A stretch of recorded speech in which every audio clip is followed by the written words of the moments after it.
Hello friends, welcome to इलाइ study. इलाइ study के प्लेटफॉर्म पे आप सभी का स्वागत है। तो जैसा कि आपको पता है, हम अपने कंप्यूटर के एमसीक्यू डिस्कस कर रहे हैं। तो आज का फर्स्ट क्वेश्चन आ गया हमारे पास। Which of the following button need to be clicked to start recording a macro.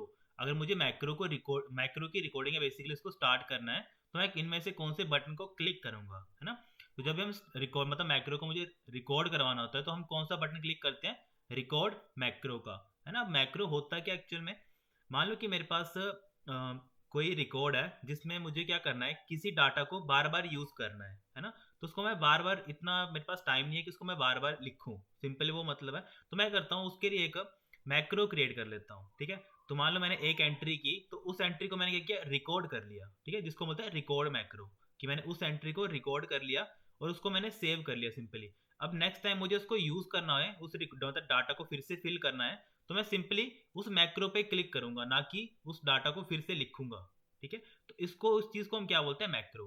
मतलब एक क्वेश्चन आता है इसके रिगार्डिंग, कैसी कौन सी ऐसी टेक्निक है या फिर ऐसा कौन सा मैकेनिज्म है जिसकी हेल्प से हम क्या करते हैं, की स्ट्रोक्स को रिकॉर्ड करते हैं, ठीक है। की स्ट्रोक मतलब कि मैं मान लो कोई भी की प्रेस कर रहा हूँ, तो वो बैकग्राउंड में क्या हो रहा है, मेरा एक तरह का सेव हो रहा है, ठीक है। जो भी मैं टास्क कर रहा हूँ, चाहे मैं किसी टेक्स्ट को बोल्ड कर रहा हूँ, है ना, चाहे मैं एक लोकेशन से दूसरी लोकेशन पे जंप कर रहा हूँ, ठीक है। तो जितने मेरे स्टेप्स मैं चल रहा हूँ ना, सिंपली वो सारे सारे रिकॉर्ड करेगा, ठीक है, मेरा मैक्रो। तो वही लिखा है यहाँ पे कि अगर मुझे मैक्रो को स्टार्ट करना है, जिसकी हेल्प से क्या होगा कि जो भी मेरे टास्क वगैरह होंगे वो रिकॉर्ड होंगे ऑटोमेटिकली, ताकि वो फर्दर उनको मैं बार बार यूज कर सकूं, ठीक है। तो वही उसको हम क्या बोलते हैं, मैक्रो बोलते हैं सिंपली, है ना। तो यहाँ पे हमें उसको स्टार्ट करना हो तो हम क्या करते हैं, रिकॉर्ड मैक्रो पे क्लिक करते हैं। नेक्स्ट आ गया हमारे पास, which of the following option is not available in store macro in list. अब हमारा होता क्या है, जब हम मैक्रो को क्या करते हैं, जब मैक्रो में सम मतलब सेव करते हैं ना सिंपली, तो वहां पे हमें तीन चार लिस्ट मिलती हैं, ठीक है। अब लिस्ट का मतलब क्या होता है कि मुझे मैक्रो को किस तरीके से सेव करना है। फर्स्ट हमें मिलता है दिस वर्कबुक, कि जो मेरी करंट वर्कबुक है जिसके ऊपर मैं काम कर रहा हूँ, मुझे इसमें सेव करना है मैक्रो को, ठीक है। सेकंड मुझे ऑप्शन मिलता है न्यू वर्कबुक, कि मुझे एक नई वर्कबुक में उसको सेव करना है, ठीक है। थर्ड मुझे ऑप्शन मिलता है पर्सनल मैक्रो वर्कबुक, ठीक है, कि मेरी पर्सनल मैक्रो वर्कबुक है उसके अंदर सेव करना है, ठीक है। फिर फोर्थ आ गया शीट वन। तो शीट वन कोई भी ऐसा ऑप्शन वहां पे अवेलेबल नहीं होता है। तो क्वेश्चन में ये पूछा था कि इनमें से कौन सा है जो ऑप्शन इनमें से अवेलेबल नहीं होता है ना। तो यहाँ पे क्या है, आंसर आएगा डायरेक्टली हमारा शीट वन।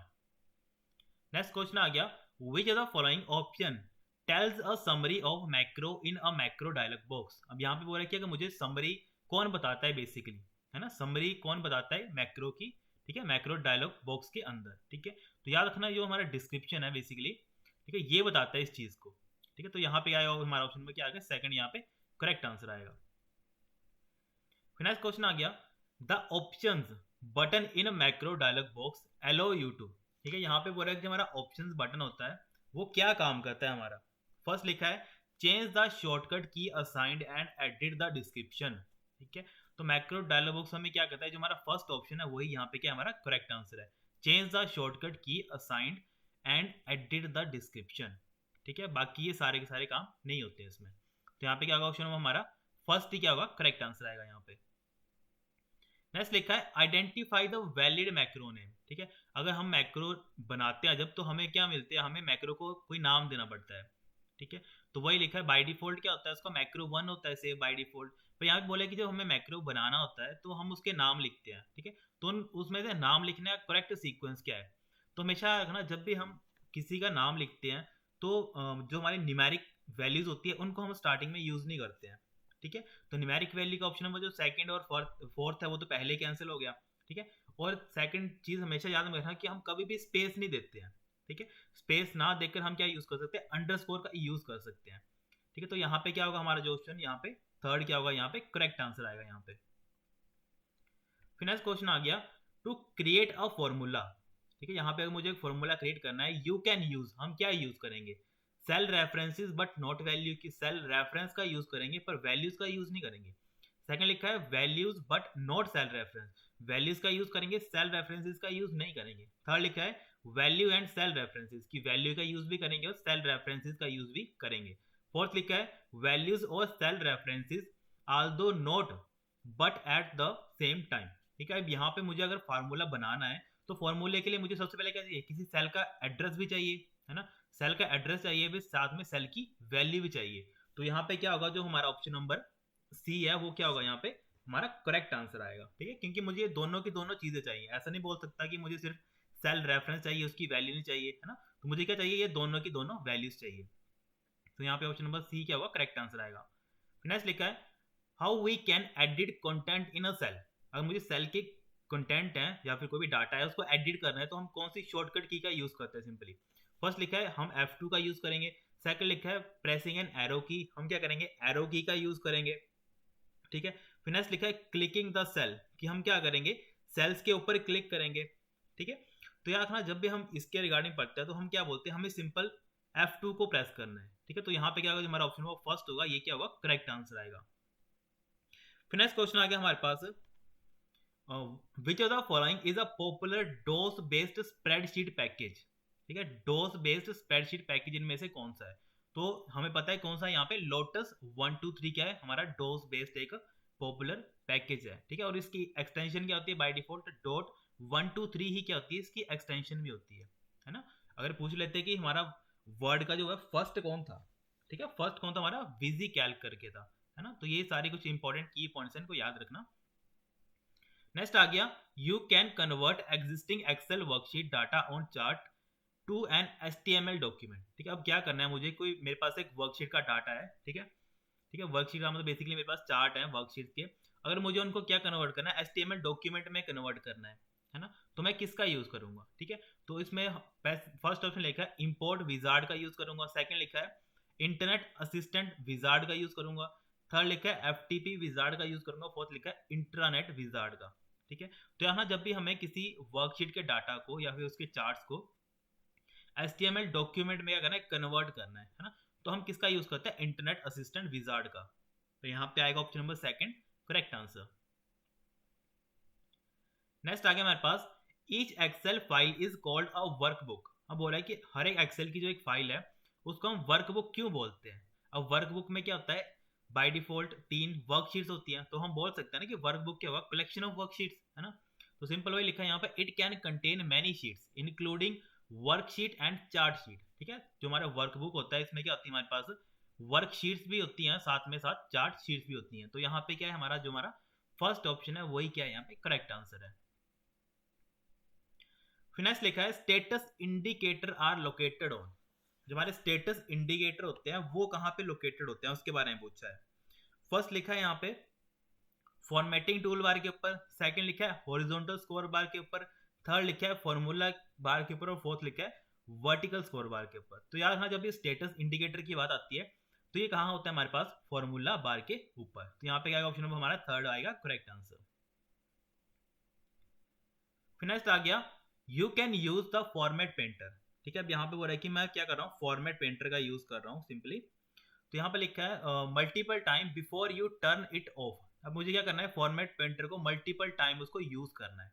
ठीक है, तो उसके लिए हम क्या करेंगे, फर्स्ट ऑप्शन लिखा है you can use a format painter button only one time. यहाँ पे लिखा है कि सिंपल उसको एक बार क्लिक करो तो हम उसको मल्टीपल टाइम यूज कर सकते हैं। ठीक है, तो ये तो कॉमन सेंस की बात है कि हम अगर किसी चीज को मल्टीपल टाइम यूज करना है तो सिंगल क्लिक से तो सिर्फ एक बार ही काम करेगा, तो फर्स्ट ऑप्शन तो गलत हो गया। सेकंड लिखा है double clicking the format painter button. अब हम जब फॉर्मेट पेंटर बटन को 2 बार क्लिक करेंगे तो उससे क्या होगा, हम उसका एक ऑप्शन इनेबल कर देंगे जिसको हम बोलते हैं मल्टीपल टाइम उसको फॉर्मेट, मतलब पेंटिंग को क्या कर सकते हैं, जो उसकी फॉर्मेटिंग है किसी चीज की उसको अप्लाई कर सकते हैं। तो यहाँ पे क्या आएगा, जो हमारा ऑप्शन नंबर सेकंड है वो होगा करेक्ट आंसर, कि जब हम डबल क्लिक करेंगे फॉर्मेट पेंटर के ऊपर तो इससे क्या होगा, हम मल्टीपल टाइम क्या कर सकते हैं, फॉर्मेटिंग कर सकते हैं। ठीक है, जो भी हमने फॉर्मेटिंग कॉपी किया होगा किसी टेक्स्ट का या फिर किसी भी ऑब्जेक्ट का, उसको हम मल्टीपल टाइम क्या कर सकते हैं, मल्टीपल ऑब्जेक्ट्स के ऊपर फिर अप्लाई कर सकते हैं। ठीक है, तो इसके लिए हमें क्या करना पड़ेगा, डबल क्लिक करना पड़ेगा सिंपली। ठीक है, तो यहाँ पे ऑप्शन नंबर बी आएगा करेक्ट आंसर। नेक्स्ट लिखा in context of MS Word letter of common content is to be send to 100 recipient. यहाँ पे बोला है कि कॉमन लेटर है जिसको मुझे 100 बंदों के पास भेजना है सिंपली।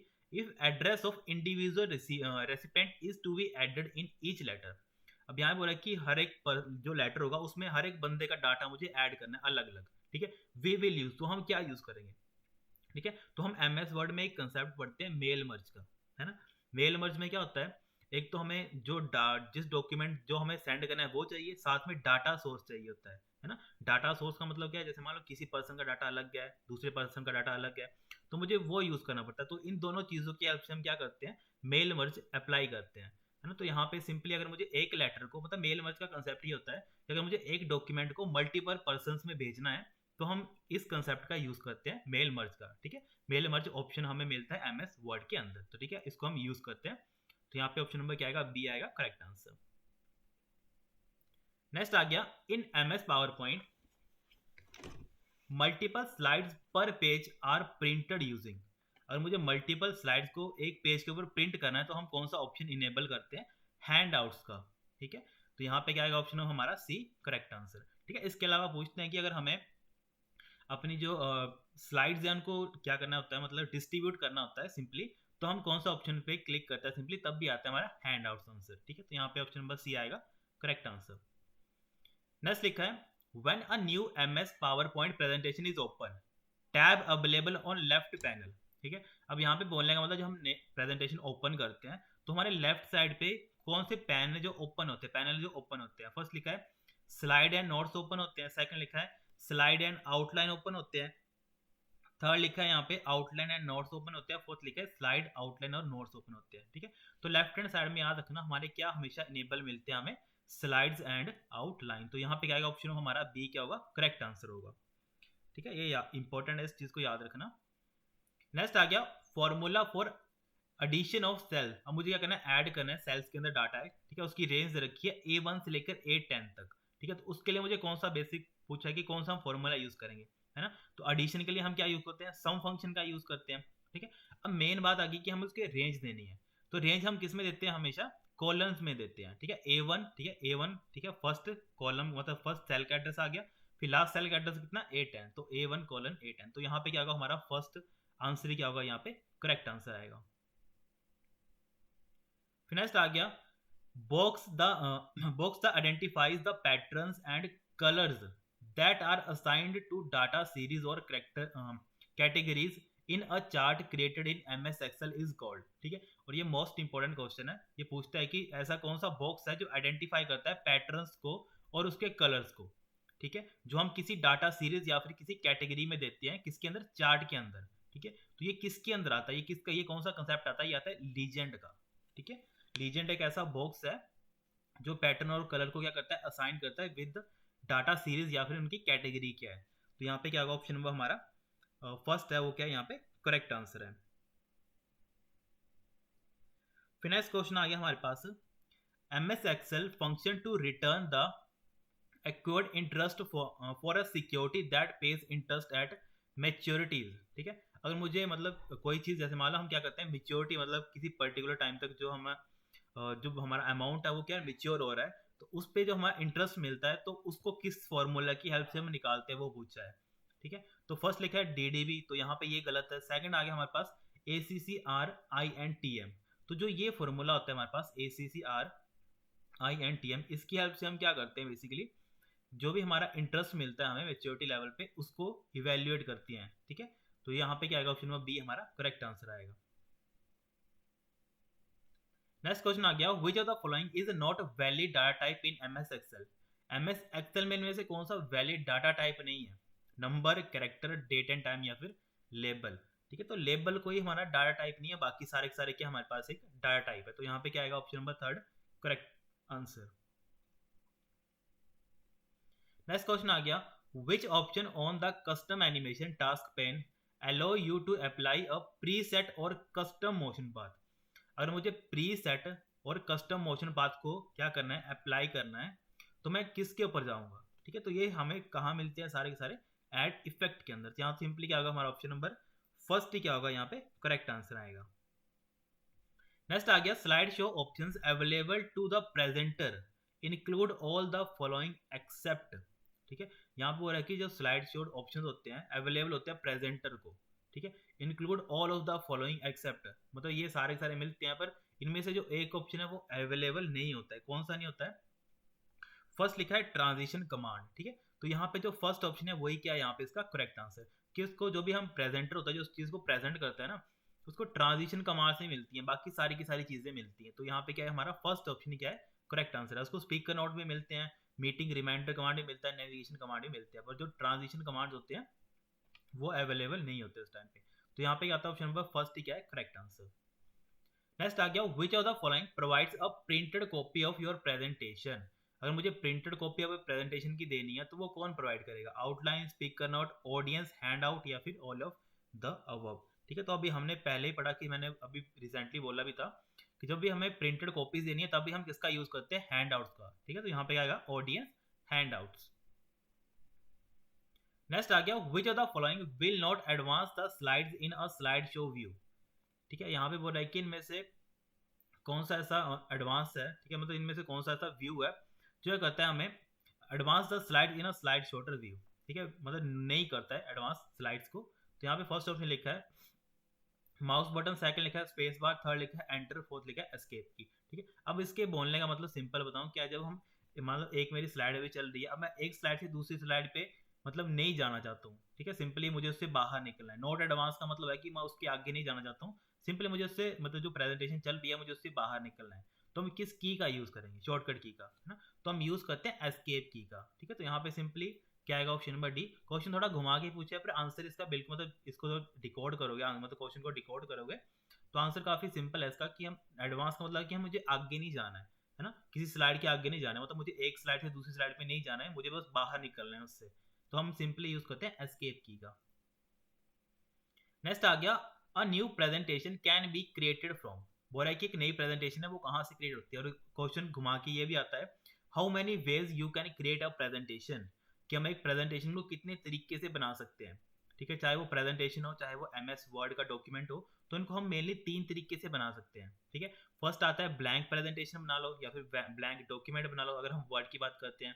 सेकंड आता है फ्रॉम एग्जिस्टिंग प्रेजेंटेशन, कि हमारी एक प्रेजेंटेशन पहले से एग्जिस्ट है उसको अपडेट करो और फिर से बना लो। थर्ड आता है फ्रॉम डिजाइन टेम्पलेट। ठीक है, डिजाइन टेम्पलेट में हमें प्री डिफाइंड मतलब काफी स्ट्रक्चर मिल जाते हैं, उनको यूज कर लो। ठीक है, तो यहाँ पे सिंपल आएगा option number D all of these. ठीक है, तो यहाँ पे ये इंपॉर्टेंट क्वेश्चन है।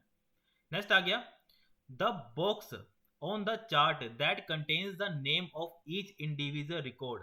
अब यहाँ बोल रहा है कि जो हमारा अब यहाँ पे कंफ्यूजन मत होना, यहाँ पे बात की है चार्ट की। ठीक है, the box on A chart. अब चार्ट में ऐसा कौन सा बॉक्स होता है जो हर एक इंडिविजुअल रिकॉर्ड का क्या नेम होल्ड करता है अपने अंदर। ठीक है, फर्स्ट लिखा है सेल, सेकंड लिखा है लीजेंड, थर्ड लिखा है एक्सेस और फोर्थ लिखा है टाइटल। ठीक है, तो याद रखना अब यहाँ पे सेल्स की बात तो होगी नहीं, है ना, तो यहाँ पे इसको क्या बोलते हैं हम? लीजेंड बोलते हैं। ठीक है, जैसे हमने पहले ही पढ़ा कि लीजेंड क्या करता है, कोई भी डाटा या फिर उसकी कैटेगरीज होगी उनके बिहाफ से उनकी कलर्स या फिर जो उनका डाटा होता है नाम वगैरह, तो उनको भी स्टोर करता है सिंपली अपने अंदर। तो यहाँ पे क्या आएगा? लीजेंड आएगा। सेकंड आंसर यहाँ पे करेक्ट आंसर आएगा। नेक्स्ट आ गया in MS Word margin of page are set in. Margin अगर मुझे सेट करने हो तो मुझे MS वर्ड में कौन से मेन्यू के ऊपर जाना पड़ेगा? फाइल के अंदर, इंसर्ट के अंदर, एडिट के अंदर या फिर व्यू के अंदर। ठीक है, तो याद रखना जब भी हम मार्जिन वगैरह सेट करते हैं तो हम कहाँ जाते हैं? फाइल मेन्यू के अंदर जाते हैं सिंपली, है ना। तो यहाँ पे क्या आएगा ऑप्शन नंबर हमारा फर्स्ट ही आएगा करेक्ट आंसर। नेक्स्ट आ गया which is the correct formula for calculating large number from number place cell B1 to B7। अब यहाँ पे बोला है कि मुझे क्या करना है? लार्ज वैल्यू निकालनी है सिंपली, है ना। कहाँ से? सेल B1 से B7, उसके लिए मुझे फॉर्मूला बताना है। तो लार्ज के लिए फॉर्मूला लार्ज चलता है, पर यहाँ पे B1 से B7 क्या हमारी रेंज है। अब रेंज कैसे लिखते हैं हम? इसके अंदर लिखते हैं बेसिकली रेंज। ठीक है, रेंज हम किस में लिखते हैं? कॉलम्स के अंदर। तो यहाँ पे क्या आएगा ऑप्शन नंबर हमारा बी करेक्ट आंसर आएगा। नेक्स्ट आ गया in MS word which one of the following shortcut key is use to insert a table in word file. और मुझे वर्ड फाइल के अंदर टेबल को इंसर्ट करना है तो हम कौन सी शॉर्टकट की का यूज करेंगे? ठीक है, तो यार ये मोस्ट इंपॉर्टेंट क्वेश्चन है, तो उसको याद रखना। इसके लिए हम यूज करते हैं alt plus A plus I plus T। ठीक है, यहाँ पे जो हमारा ऑप्शन नंबर बी है वो क्या यहाँ पे करेक्ट आंसर है। नेक्स्ट आ गया हमारे पास which of the following scales a picture from its original size. ठीक है, यहाँ पे बोल रहा है कि ऐसा कौन सा मतलब ऑप्शन है जो ये करेगा स्केल करेगा किसी पिक्चर को इन इस ओरिजिनल साइज। ठीक है, ओरिजिनल साइज के बिहाफ से उसको स्केल कर देगा। फर्स्ट लिखा है relative to original picture size, second लिखा है horizontal and vertical alignment, third लिखा है लॉक एस्पेक्ट रेशियो, फोर्थ लिखा है रोटेशन। तो यार हाँ, जब भी हम स्केल की बात करते हैं इमेज की स्केल की, तो बाय डिफॉल्ट वो क्या होती है? रिलेटिव होती है उसके ओरिजिनल पिक्चर साइज से। ठीक है, तो यहाँ पे क्या आएगा जो हमारा ऑप्शन नंबर फर्स्ट है वही क्या होगा यहाँ पे करेक्ट आंसर आएगा। नेक्स्ट क्वेश्चन आ गया, which menu can be use to split windows into parts. ठीक है, अब मुझे एक विंडो को मतलब दो पार्ट्स में डिवाइड करना है, तो हम किस पे जाएंगे, कौन से ऑप्शंस के ऊपर जाएंगे? फर्स्ट लिखा है रिव्यू। ठीक है, रिव्यू टैब के अंदर नहीं होता है, तो रिव्यू तो पहले कैंसिल हो जाएंगे, फर्स्ट और थर्ड कैंसिल हो गए। फिर बचा हमारा पेज लेआउट या फिर व्यू। ठीक है, तो जब भी हमें कुछ चीज चेंज करनी है तो हम कहाँ जाते हैं? व्यू के अंदर जाते हैं। ठीक है, तो यहाँ पे आएगा simply option number D correct answer आएगा। नेक्स्ट क्वेश्चन आ गया हमारे पास, in MS Excel a numeric value can be treated as a label. ठीक है, अब ये इंपॉर्टेंट आ गया, हमने अभी क्या पढ़ा, लेबल क्या होता है, कोई डाटा टाइप नहीं होता है ना। तो वही लिखा है यहाँ पे, किसी न्यूमेरिक वैल्यू को अगर हमें एज अ लेबल ट्रीट करवाना है तो हम किस सिंबल का यूज करते हैं? ठीक है, अब ये किसी एग्जाम में भी आया था रिसेंटली, तो ये क्या होता है हमारा एस्ट्रोफी का सिंबल। ठीक है, हम एस्ट्रोफी का सिंबल यूज करते हैं, जिसकी हेल्प से हम क्या करते हैं, लेबल देते हैं किसी भी चीज को, किसी भी न्यूमेरिक वैल्यू को क्या करते हैं, लेबल देते हैं सिंपली, है ना। तो यहाँ पे क्या आएगा, ऑप्शन नंबर सी हमारा करेक्ट आंसर आएगा। ठीक है guys, thank you so much, have a great day.